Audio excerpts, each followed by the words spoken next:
ඔන්න අවුරුදු එකමාරකට පස්සේ vlog එකක් අරගෙන ආයෙමත් ආවා. අන්තිම vlog එක තියෙන ළමයි මගේ ගිය අවුරුද්දේ බර්ත්ඩේ එක. ඉතින් ඇත්තටම ළමයි ඇකඩමික් වැඩයි මගේ ප්‍රසන්ටිං වැඩයි බැලන්ස් කරන එක ටිකක් අමාරු වුණා. ඒකත් එක්ක vlogs වලට බ්‍රේක් එකක් දෙන්න උනා ඉතින්. කොහොම හරි ඔන්න අද මං ඔයාලා එක්ක රෝඩ් ට්‍රිප් එකක් යන්නයි මේ හදන්නේ. මේ කලබලකාරී නගරෙන් ටිකක් ඈතට ගිහින් කොළපාට ගස්කලම් පිරුණු පාරවල් අතරින් වී කරල් බර වුණු කුඹුරු යායවල් මැදින් මුහුදක් තරම් වතුරක් තියෙන තැනකුයි හිතාගන්න බැරි කළු ගලකින් හදපු පුදුම හිතෙන දෙයකුයි බලන්න යමුද?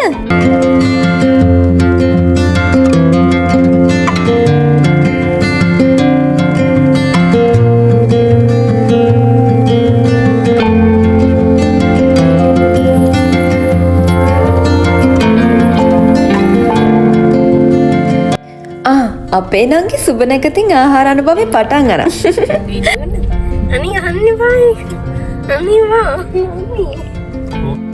ඔයාලට මතකද අපි පුංචි කාලේ කියවපු පොත්වල තිබුණා ධාතුසේන රජතුමාගෙන් එයාගේ වැඩිමල්ම පුතා කාශ්‍යප ඒ කියන්නේ සීගිරිය හදපු කුමාරයා. මට තියෙන දායාද දෙන්න කියලා තමන්ගේ තාත්තගෙන් ඉල්ලනකොට පුතේ මේ තමයි මගේ දායාදේ කියලා කලාවැව පෙන්නුවලු. ඊට පස්සේ තරහ ගියපු කාශ්‍යප තමන්ගේ තාත්තව කලාවැවේ බැම්මට තියලා පස් ගහලා මරණයට පත් කරාලු. කොහොම හරි ඕක තමයි ඉතින් කලාවැවේ කතන්දරේ. මේක අවුරුදු ගාණක් පරණ දේවාලයක්. අපි පඳුරු දාලා ගමන පරිස්සමින් ගිහින් එන්න ලැබෙන්න කියලා ප්‍රාර්ථනා කරා.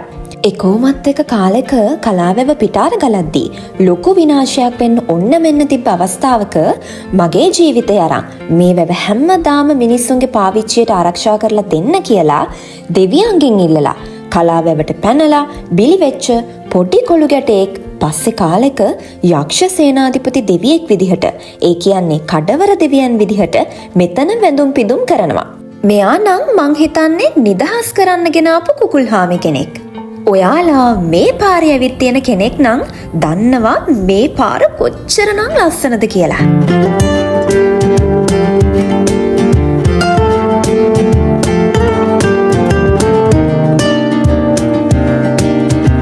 ඔන්න මං අර කලින් කිව්ව කළු ගලකින් හදපු පුදුම හිතෙන දේ බලන්න තමයි මේ යන්නේ.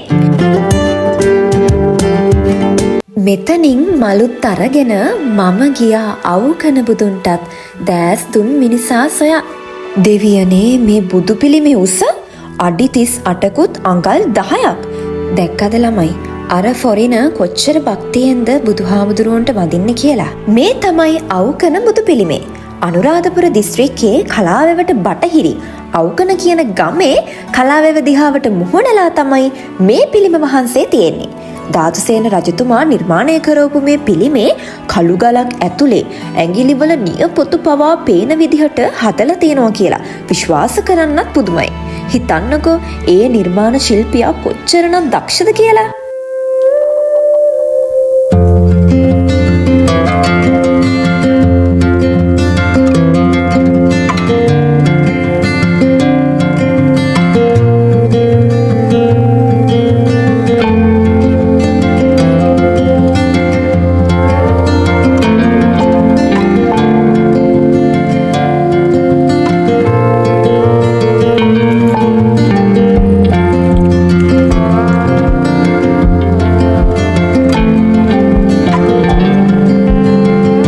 අපේ ලංකාව ඇතුලේ ලස්සන තැන්නම් කොච්චරක් තියෙනවද නේද? මේ සබහාදහම කොච්චර ලස්සන දේවල් අපේ මිනිස්සුන්ට දීලා තියෙනවද? හැබැයි ඒ දේවල් වල වටිනාකම අපිට හරියටම තේරුම් ගිහින් නැහැ නේද කියලා අද මට හිතුණා. අර කතාවටත් කියනවනේ මිනිස්සු ගොඩක් වෙලාවට සතුට හොයන්නේ තමන්ට නැති දේවල් පස්සේ ගිහින් කියලා. තමන්ගේ ළඟම තියෙන දේවල් ජීවිතයට කොච්චරක් සතුට එකතු කරනවද කියලා තේරුම් ගන්න ගොඩාක් කල් යනවා. මෙතන බහිරව දේවාලෙකුත් තියෙනවා. ලකුණු තනවාගෙන හංගෙඩිය කන්නගෙන වංගතෙන් මොහොන අගහිස. අපි ඔය ගෙවල් හදනකොට පොළව සම්බන්ධ දේවල් කරනකොට මේ බහිරව දෙවියන්ට තමයි අර විදිහට පුද පූජා කරන්නේ. එතනින් පිරිත් නූලු බැඳගෙන අපි ආවා. බලන්නක ළමයි මේ පේන තෙක් මානෙට මුහුද වගේ. මේ සීතල වතුරෙන් නාලා අපේ අම්මිගේ රසම රස කෑම වේලක් කන්න තියෙනවා නම් තවත් මොනාද ඉතින්? මං මෙන්න මෙයාට කෑම දාන්න ගිහින් හතර වටේම හිටපු කුරුළු සේර මෙතනට ආවා. අපි වගේම ඉතින් එයාලත් බඩ පුරව ගන්න එපැයි.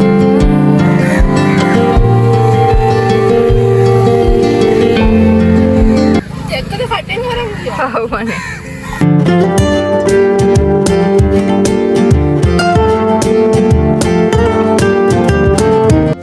අපි ගොඩාක් වෙලාවට හිතනවනේ අපිට වෙලාව තියෙනවා කියලා.